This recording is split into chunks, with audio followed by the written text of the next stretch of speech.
Hello students, स्वागत है आप सभी का मेरे यूट्यूब चैनल विज्ञान क्लासेस में। आज हम लोग एक और नया चैप्टर प्रयोगशाला और उद्योग में अकार्बनिक रसायन यानी inorganic chemistry in the laboratory and industry शुरू करने जा रहे हैं। और आज हम लोग बात करेंगे अमोनिया गैस के प्रिपरेशन और इनके विभिन्न उपयोग के बारे में। तो चलिए शुरू करते हैं आज का वीडियो।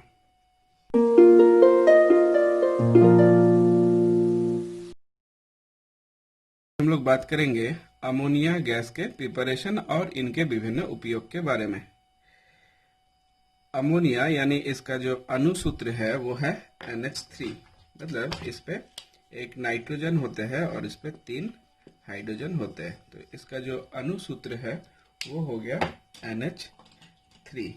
अब अगर हम लोग बात करें इसके आणविक द्रव्यमान का तो वो कितना होगा, जैसे हम लोग जानते हैं नाइट्रोजन का जो परमाणु द्रव्यमान है वो 14 है और हाइड्रोजन का जो परमाणुविक द्रव्यमान है वो 1 है। तो यहाँ पे कितने हाइड्रोजन है? 3 है, तो इसको 3 से गुणा करेंगे तो ये हम लोग का आ जाएगा 14 और 3 17। मतलब जो हम लोग का अमोनिया है इसका आणविक द्रव्यमान हो जाएगा 17, है ना। तो अमोनिया एक तीक्ष्ण गंध वाली रंगहीन गैस है। ये हवा से हल्की होती है तथा इसका वाष्प घनत्व 8.5 होता है। यह जल में अति विलय होते हैं, मतलब ये बहुत ज्यादा घुलनशील होते हैं जल में। अमोनिया के जलीय घोल को लिकर अमोनिया कहा जाता है। अगर हम लोग बहुत ही सांद्र घोल लेते हैं अमोनिया गैस का तो उसे ही हम लोग लाइकर अमोनिया भी बोलते हैं। यह क्षारीय प्रकृति का होता है। जैसे पिस्टले ने सर्वप्रथम अमोनियम क्लोराइड को चूने के साथ गर्म करके अमोनिया गैस को तैयार किया था। सिद्धांत, किस सिद्धांत पे ये हम लोग तैयार करेंगे? प्रयोगशाला में अमोनिया गैस अमोनियम क्लोराइड यानी NH4Cl और शुष्क बुझे हुए चूने यानी CaOH2 के मिश्रण को गर्म करके तैयार किया जाता है। तो हम लोग इस पे क्या करते हैं, हम लोग इस पे लेते हैं अमोनियम क्लोराइड यानी NH4Cl और लेते हैं इस पे शुष्क बुझा हुआ, और इस पे हम लोग लेंगे शुष्क बुझे हुए चूने का मिश्रण जो कि है CaOH2। और इनका जो अनुपात होगा ये हम लोग 1 अनुपात लेंगे और ये हम लोग 3 अनुपात लेंगे। तो मान लीजिए हम लोग को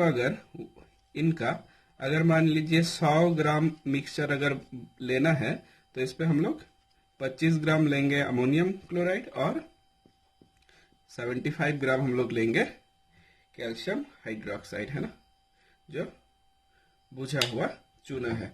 अब हम लोग इसको तैयार कैसे करेंगे इस मिक्सचर से? देखिए इस पे क्या होता है, एक इस तरह का एक राउंड बॉटम फ्लास्क होगा, है ना। मिक्सचर को हम लोग क्या करेंगे, इस तरह के एक राउंड बॉटम फ्लास्क में रखेंगे, है ना। अब यहां से क्या होगा, इसको हम लोग राउंड बॉटम फ्लास्क में ये मिक्सचर को लेकर के हम लोग इसको गर्म करेंगे, है ना। तो गर्म करने से क्या होगा, इसमें प्रतिक्रिया होगा, जैसे NH4Cl प्लस CaOH2।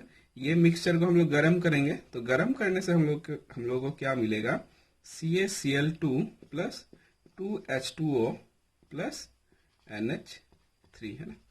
तो इस तरह से हम लोग को ये सारे मिक्सचर मिलेंगे। तो अब हमें क्या करना है, ये जो हम लोग का जो अमोनिया गैस मिलेगा इसके साथ क्या होगा, कुछ मॉइस्चर भी रहेगा, मतलब वाटर वेपर रहेगा, है ना। तो हम लोग क्या करना है, देखिए ये जो गैस यहाँ पे हम लोगों का बनेगा जो अमोनिया गैस, उसके साथ कुछ वाटर वेपर भी रहेंगे। तो इसे हम लोगों को क्या करना है, एक चूने के स्तंभ से इस तरह से पास करना है ना। इस तरह से एक चूने के स्तंभ से हम लोग इसको पास करेंगे, जिसके अंदर क्या रहेगा, इसके अंदर अनबुझा हुआ चूना रहेगा, मतलब इसके अंदर यहाँ पे CaO रहेगा और उससे हम लोग इसको पास करेंगे। क्यों इससे हम लोग पास करेंगे, ताकि ये हम लोग के गैस में जो वाटर वेपर है H2O वो ये जो सूखा जो चूना है वो इसको एब्जॉर्ब कर ले, ठीक।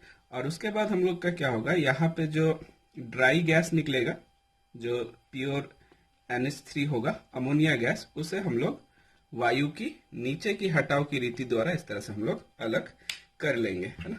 तो इस तरह से हम लोग अमोनिया गैस प्रिपेयर कर सकते हैं। तो देखिए मैंने यहाँ पे डायग्राम बनाया है पहले से ही, तो आप इसे भी देख सकते हैं। यहाँ पे मैंने अमोनियम क्लोराइड और कैल्शियम हाइड्रोक्साइड लिया था 1:3, और इस मिश्रण को हमने गर्म किया।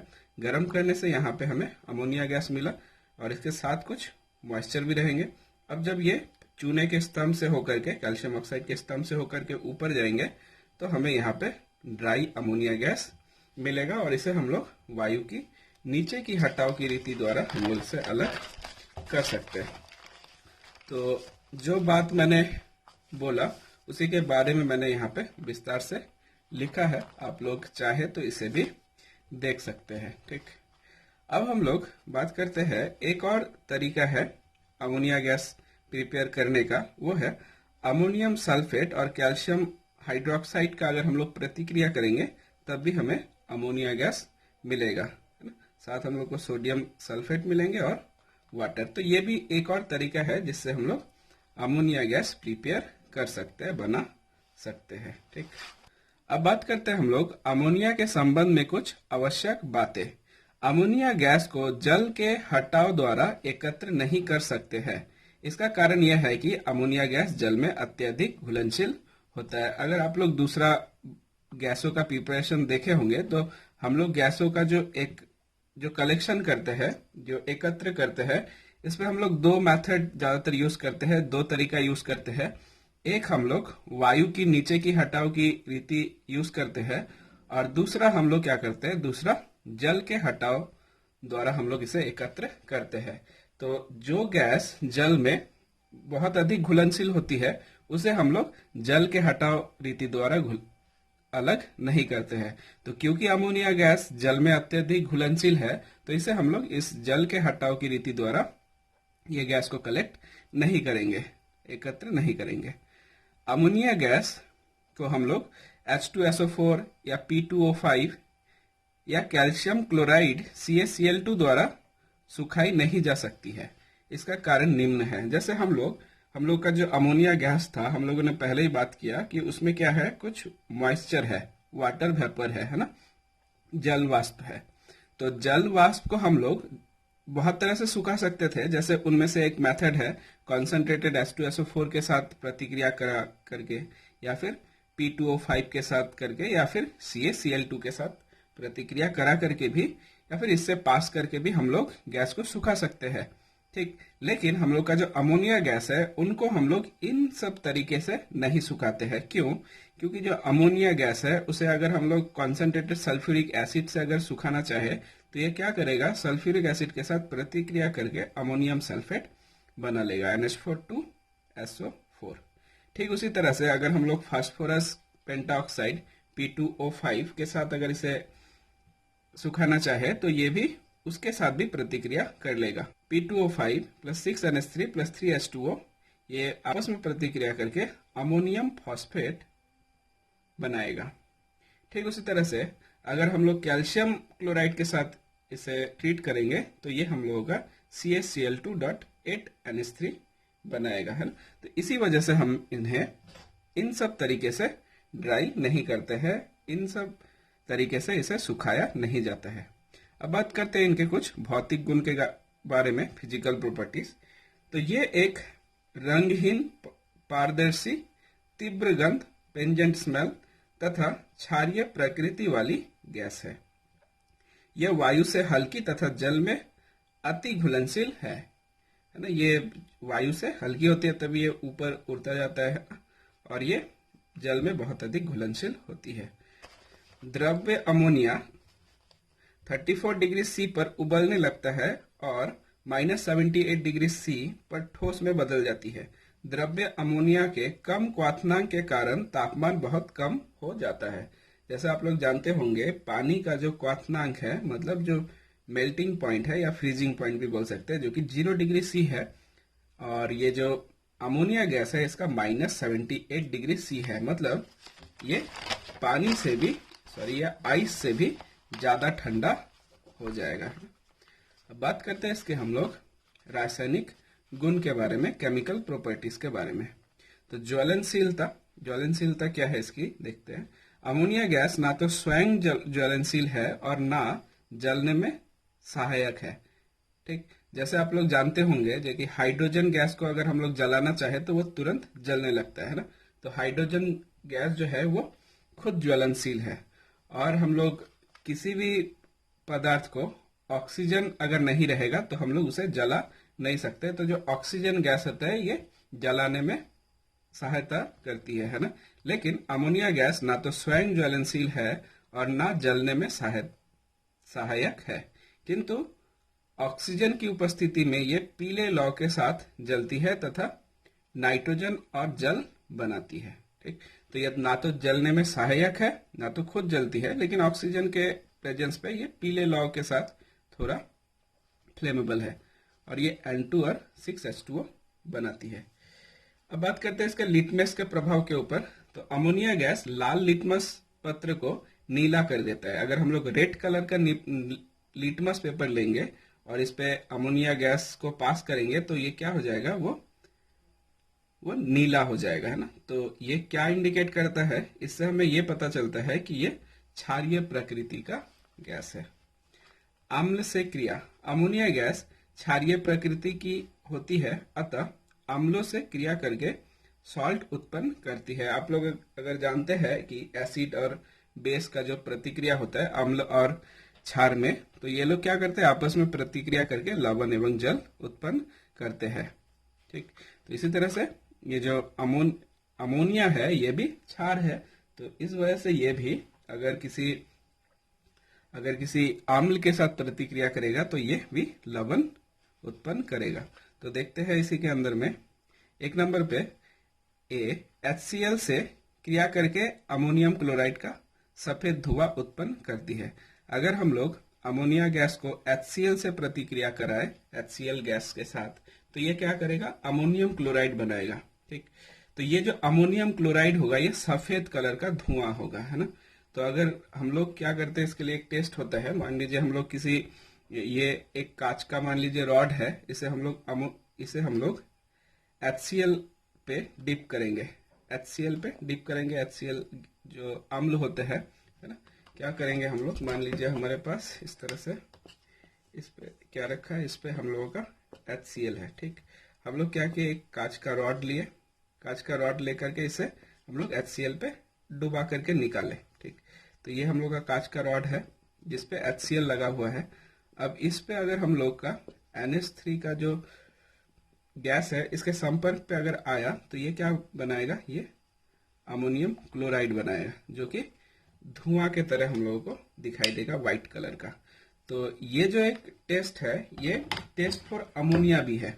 मतलब इसी तरीके से इस मेथड से हम लोग अमोनिया गैस का भी पता लगाते हैं कि कहीं पे अमोनिया है या नहीं है। उसी तरह से अमोनिया अगर हम लोग सल्फ्यूरिक एसिड के साथ प्रतिक्रिया कराए H2SO4 के साथ, तो ये हम लोगों का अमोनियम सल्फेट बनाएगा। ठीक उसी तरह से अमोनिया गैस नाइट्रिक एसिड के साथ भी रिएक्ट करके सॉल्ट बनाएगा, लवण, जो कि अमोनियम नाइट्रेट होगा। अब बात करते हैं इसका जल से क्रिया के बारे में। तो अमोनिया गैस जल के साथ प्रतिक्रिया करके अमोनियम हाइड्रोक्साइड बनाता है। धात्विक हाइड्रोक्साइड का अवक्षेप, अगर हम लोग फेरिक क्लोराइड के साथ अमोनियम हाइड्रोक्साइड का प्रतिक्रिया कराते हैं तो ये भूरे कलर का एक प्रेसिपिटेट बनाता है। मतलब नीचे क्या होगा, बैठ जाएगा। फेरिक क्लोराइड लेंगे और उसे अमोनियम हाइड्रोक्साइड के साथ अगर प्रतिक्रिया करिए तो क्या होगा, ये नीचे एज ए FeOH3 भूरे कलर का, ब्राउन कलर का यहाँ पे अवक्षेप हमें मिलेगा। ठीक उसी तरह से अगर हम लोग एल्युमिनियम क्लोराइड के साथ अगर अमोनियम हाइड्रोक्साइड का प्रतिक्रिया कराते हैं तो इस केस पे भी हम लोग को AlOH3 मिलता है, जो कि व्हाइट जेलाटिनस प्रेसिपिटेट मिलेगा। जेलाटिनस मतलब जेली के तरह हम लोगों को ये दिखाई देगा, जो कि व्हाइट कलर का होगा। साथ में अमोनियम क्लोराइड भी हमें मिलेगा। ये सभी रासायनिक गुण है अमोनिया के, है। अब बात करते हैं हम लोग क्लोरीन के साथ क्रिया के बारे में। तो अमोनिया गैस क्लोरीन के साथ प्रतिक्रिया करके नाइट्रोजन गैस एवं अमोनियम क्लोराइड बनाता है। अवकारक गुण, है ना, तो ये अवकारक गुण भी है इसका। अगर हम लोग अमोनिया गैस को हॉट कॉपर ऑक्साइड के साथ अगर हम लोग पास करते हैं तो हमें कॉपर मिलेगा प्लस N2 मिलेगा प्लस H2O मिलेगा। मतलब ये अवकारक मतलब रिडक्शन। तो ये कॉपर ऑक्साइड को रिड्यूस करके कॉपर में बदल देगा। देखिए ऑक्सीजन को भगा दे रहा है कॉपर ऑक्साइड से, है ना। एमाइड बनाना, तो सोडियम के साथ अगर हम लोग NH3 को ट्रीट करेंगे तो ये सोडियम एमाइड बनाएगा। ठीक उसी तरह से CO2 के साथ प्रतिक्रिया करके, CO2 के साथ अगर अमोनिया गैस को हम लोग प्रतिक्रिया करेंगे, ये बहुत ही इंपॉर्टेंट रिएक्शन है। ये क्या देगा? यूरिया। यूरिया क्या होता है? CONH2 whole 2 plus H2O। ये बहुत ही इंपॉर्टेंट रिएक्शन है।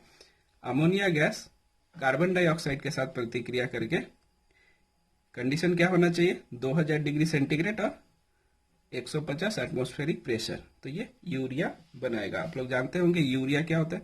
फर्टिलाइजर होता है, खेत में खाद के रूप में हम लोग यूज करते हैं इसे। ठीक उसी तरह से ammonia gas CO2 plus O2 के साथ मिल करके अमोनियम कार्बोनेट भी बनाता है। अब बात करते हैं हम लोग नेस्लर घोल से प्रतिक्रिया के बारे में। तो ये भी एक टेस्ट है जिससे हम लोग अमोनिया को आइडेंटिफाई करते हैं। तो नेस्लर्स रिएजेंट्स क्या होता है? देखिए, पोटेशियम टेट्राआइडो मर्क्यूरेट, मतलब K2 ब्रैकेट के अंदर HgI4, इसे ही नेस्लर्स रिएजेंट बोलते हैं। तो आप लोग को ये जो फॉर्मूला है, सूत्र, ये याद रखना पड़ेगा। इसे अगर हम लोग अमोनिया और KOH के साथ ट्रीट करते हैं तो हमें H2N.HgO HgI मिलियन बेस बोलते हैं इसे, जो कि ब्राउन कलर का होता है, ये बनता है, प्लस Ki प्लस वाटर। तो अगर हम लोग का नेस्लर्स रिएजेंट के साथ अमोनिया गैस को प्रतिक्रिया कराते हैं तो हमें मिलियन बेस मिलता है, जो कि मिलियंस बेस, जो कि ब्राउन कलर का होता है। अगर ऐसा ऑब्जर्वेशन हम लोगों को मिला तो हम लोग ये कॉन्फर्म बोल सकते हैं कि जो गैस है वो अमोनिया गैस है। ठीक, अब बात करते हैं हम लोग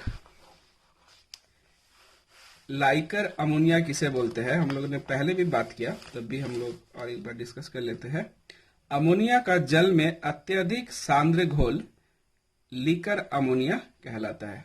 पहले ही बताया हम लोग, जो बहुत ज्यादा कॉन्सेंट्रेटेड जो अमोनिया होते हैं पानी में घुला हुआ, उसे ही हम लोग लाइकर अमोनिया बोलते हैं। अब बात करते हैं हम लोग द्रव अमोनिया के बारे में, है ना, लिक्विड अमोनिया।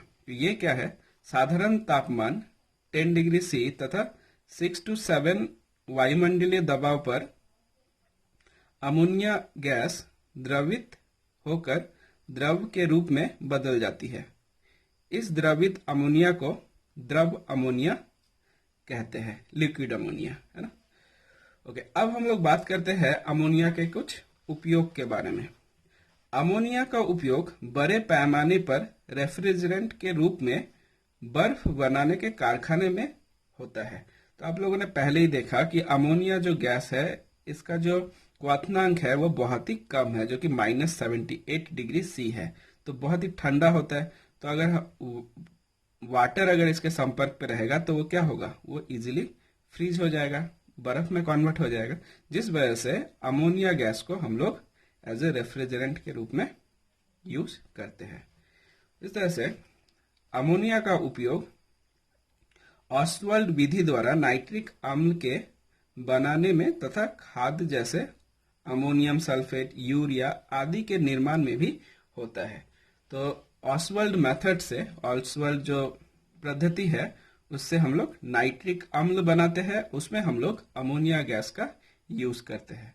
और खाद हो गया, जो फर्टिलाइजर्स हो गया, खेतों में दिए जाते हैं फसल अच्छी तरह से बढ़ने के लिए, अमोनियम सल्फेट हो गया या यूरिया, ये सब भी बनाने में हम लोग अमोनिया का यूज करते हैं। अब बात करते हैं हम लोग अमोनिया के द्वारा कुछ और जो हमारे लिए बहुत ही आवश्यक है, उनके इंडस्ट्रियल प्रोडक्शन के बारे में, कि वो कैसे बनते हैं। तो हेबर्स विधि द्वारा अमोनिया का निर्माण, ये आप लोग को याद रखना है, हेबर्स प्रोसेस क्या होता है। ठीक, तो हेबर्स विधि क्या है? इसके द्वारा हम लोग अमोनिया गैस तैयार करते हैं। कैसे तैयार करते हैं? देखिए, N2 + 3H2 आयरन यहाँ पे एज ए कैटलिस्ट यूज करते हैं। कैटलिस्ट मतलब उत्प्रेरक, मतलब जो किसी प्रतिक्रिया के दर को बढ़ाता है या घटाता है बट खुद उसमें पार्टिसिपेट नहीं करता है। तो अगर हम लोग नाइट्रोजन को हाइड्रोजन के साथ प्रतिक्रिया कराते हैं इन प्रेजेंस ऑफ आयरन जो कि कैटलिस्ट है, उत्प्रेरक, और मॉलिब्डेनम जो कि प्रोमोटर है। यहाँ पे आप लोगों को पूछा जाता है कि हेबर्स प्रोसेस पे प्रोमोटर कौन है और कैटलिस्ट कौन है। तो कैटलिस्ट है Fe आयरन, लोहा, और प्रोमोटर है मॉलिब्डेनम, और इसे 200 एटमॉस्फेरिक प्रेशर पे रखा जाता है। तो इससे हम लोग को अमोनिया गैस मिलता है। ठीक, दूसरा और एक इंडस्ट्रियल प्रोडक्ट है जो कि यूरिया है। तो यूरिया हमें अमोनिया से मिलता है। अब बात करते हैं, देखिए कैसे मिलता है। अगर हम लोग अमोनिया गैस को कार्बन डाइऑक्साइड के साथ ट्रीट करते हैं तो हमें अमोनियम कार्बोनेट मिलता है, और इसी अमोनियम कार्बोनेट से हमें यूरिया जो कि CONH2 प्लस वाटर मिलता है। तो इस तरीके से हम लोग यूरिया तैयार करते हैं। तो आज की क्लास पे इतना ही हम लोग रखते हैं। मिलते हैं हम लोग अपने नेक्स्ट वीडियो में, तब तक के लिए बाय।